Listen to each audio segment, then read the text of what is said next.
The Arcana Unleashed Playalong Pack uses the crash site map from Adventures in Faerun. I got this physical one because it came in the Beadle and Grimms box set. Link in the comment section. It's for level 6 or thereabouts, and you have them stumble upon these tents. I think it's important to have them come from this side. Signs of a crash, and it's from meteorites. Pieces of meteorite.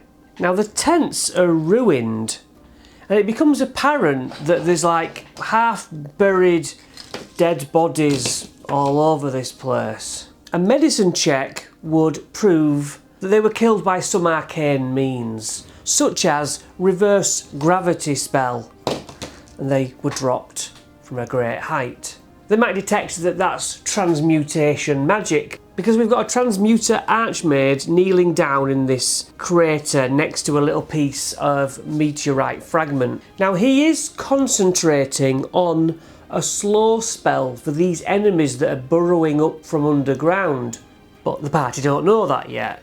There is a suggestion in this text that they already know that the leader of this clan who is in this tent had a special dagger called a Mage Breaker. Now of course if they manage to sneak past without disturbing this concentrating person, they can go around these tents and discover by seeing the person is obviously the leader because of their attire, finding the dagger. But the idea is, can they make it past the Archmage all stealthy like, or do they fail?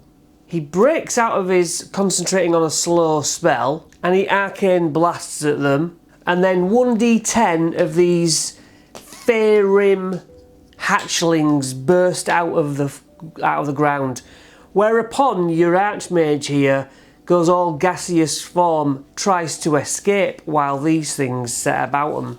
Now the Archmage is called Veil Turog and is a member of the secretive faction called the Bringers of Cosmic Dawn, who want to attract alien intelligences from the Far Realm. So yeah, how do they deal with this scenario?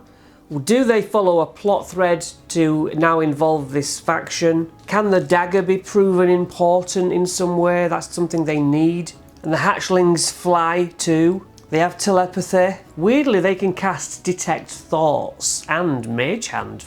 That is strange. Mage Hands can't attack, so don't be getting any of those ideas. So drop this in whenever you feel it fits. Just breaks up a boring travel section, doesn't it?